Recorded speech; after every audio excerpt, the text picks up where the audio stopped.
Bab 4272. Meninggalkan jalan yang terang dan benar, menuju jalan yang gelap dan salah. Tidak tahu, mungkinkah orang yang menangkapnya? Tetapi bukankah itu Dewa Bintang?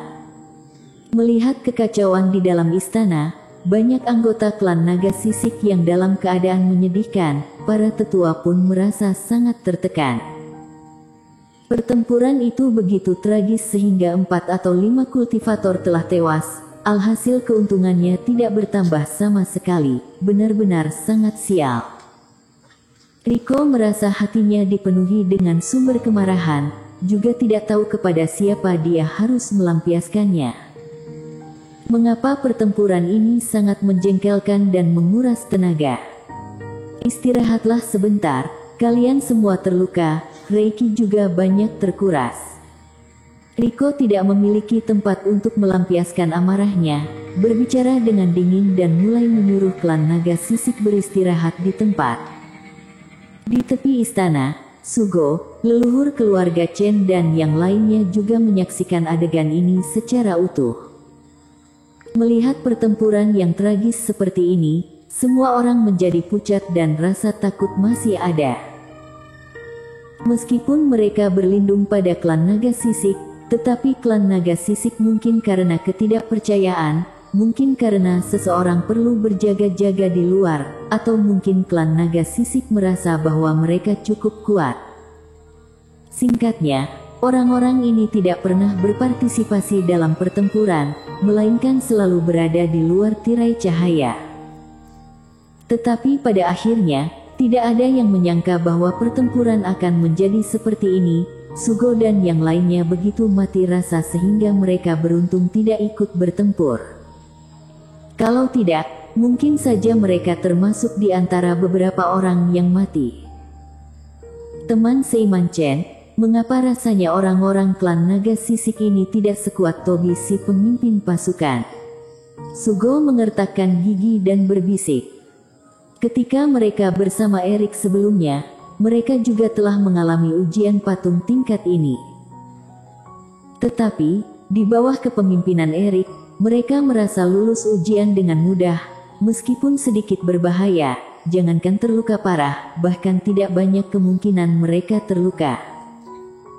Dan kali ini, jika bukan karena Riko mengeluarkan patung misterius itu, setengah dari klan Naga Sisik akan mati.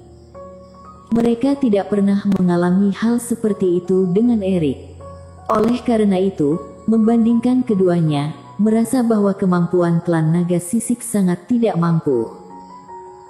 Tentu saja, ini hanya persepsi mereka yang salah, tetapi begitulah adanya dengan beberapa hal, melihat dan melakukannya terasa sangat berbeda.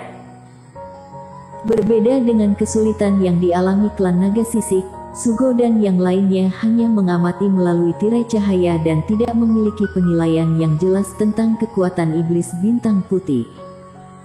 Hal yang mereka bandingkan adalah dulu dan sekarang. Melihat bahwa Erik mampu menghancurkan objek yang disegel patung yang sama, sementara klan Naga Sisik berjuang keras. Jadi apa artinya itu, jika bukan karena kalian lemah? Aku juga menemukan bahwa Riko ini sama sekali tidak pandai memerintah, tidak memiliki ketepatan dan ketajaman seperti Tuan Muda Qiu. Leluhur keluarga Chen juga berkata dengan serius. Coba kalian pikirkan sebelumnya, Ketua Iblis dan Siluman Serigala itu juga sangat hebat, tetapi mengapa tidak begitu sulit? Itu karena Tuan Muda Qiu telah menghancurkan mereka tanpa memberi mereka kemampuan untuk menggunakan kekuatan mereka. Masuk akal. Ketua Sekte Awan juga merasa demikian. Menurut pendapat mereka, bukan karena iblis bintang putih ini yang sangat kuat, jika itu adalah Erik, dia mungkin akan terbunuh sebelum bisa meledakkan dirinya sendiri. Singkat kata, karena klan Naga Sisik tidak mampu. Reputasi hebat yang tidak diimbangi dengan realitasnya. Leluhur keluarga Chen menghela napas dan berkata, "Ini benar-benar menyakitkan, sesama teman seiman." Sugo berkata dengan tidak berdaya. Kita mengkhianati Tobi untuk bergabung dengan klan naga sisik yang lebih kuat, tetapi sekarang sepertinya Riko tidak bisa melindungi kita.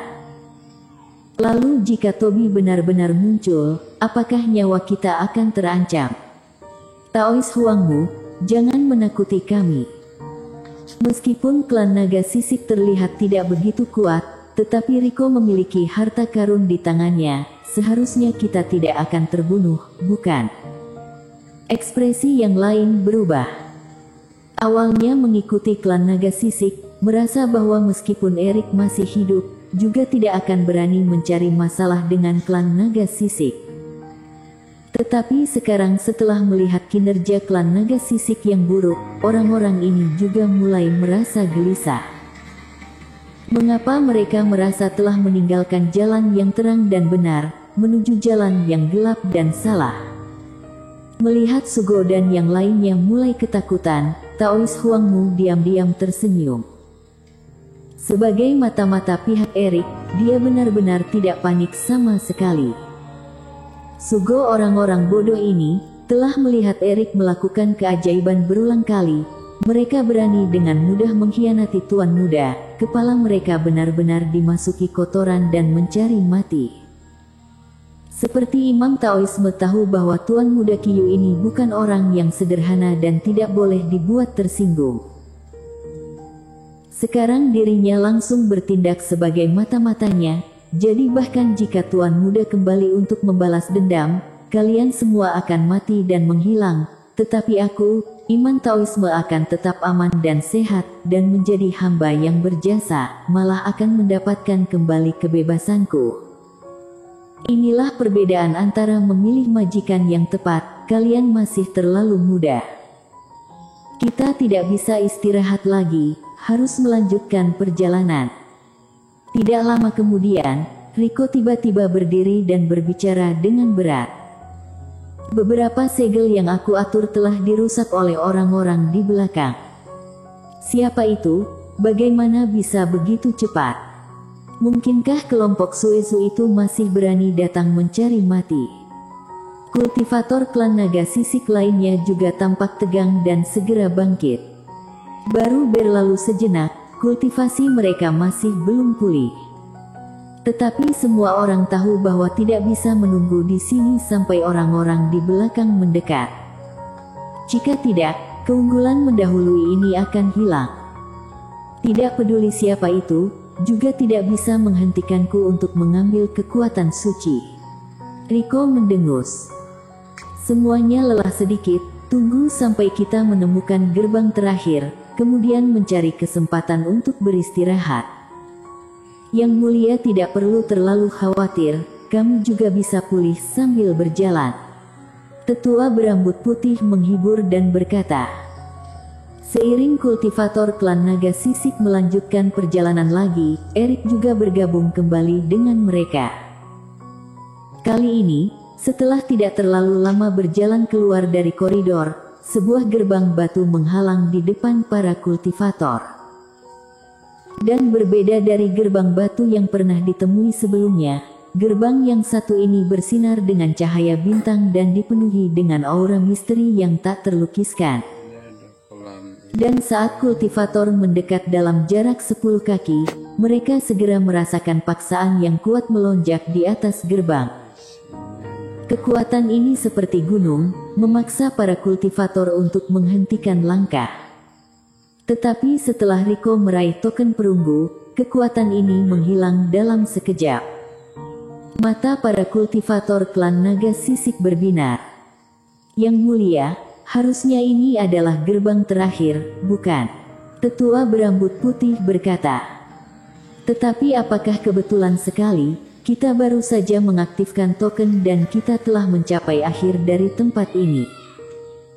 Mungkin tidak ada akhir di sini, tetapi semacam perubahan di ruang-ruang berikutnya karena token. Ada kemungkinan ini. Para kultivator terus maju dan perlahan-lahan mendekati gerbang. Tetua, sepertinya ada orang yang datang dari belakang. Dan di belakang, beberapa kultivator klan naga sisik mendadak berbicara. Semua orang melihat ke belakang, hanya melihat beberapa sosok memang mendekat dengan cepat di ujung koridor. Itu adalah kultivator Mingsu dan kayu misterius. Orang-orang ini datang begitu cepat. Tetua berambut putih juga menggertakkan giginya. Abaikan mereka, kita segera masuk. Berbalik melirik dua kultivator yang bergegas mendekat, Riko langsung melemparkan token ke dalam reiki gerbang batu. Weng! Seolah-olah benda melewati level telah disahkan. Setelah token bersentuhan dengan energi bintang, dua gerbang batu yang tertutup segera terbuka perlahan-lahan ke arah samping. Ayo! Riko mengambil langkah terlebih dahulu dan terbang ke dalam. Kemudian para kultivator klan naga sisik, Sugo dan yang lainnya juga buru-buru terbang menuju ke dalam gerbang batu. Setelah semua orang telah masuk ke dalam, Riko melambaikan tangannya dan meraih token yang tergantung di gerbang.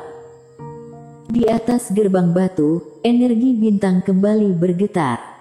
Bersambung.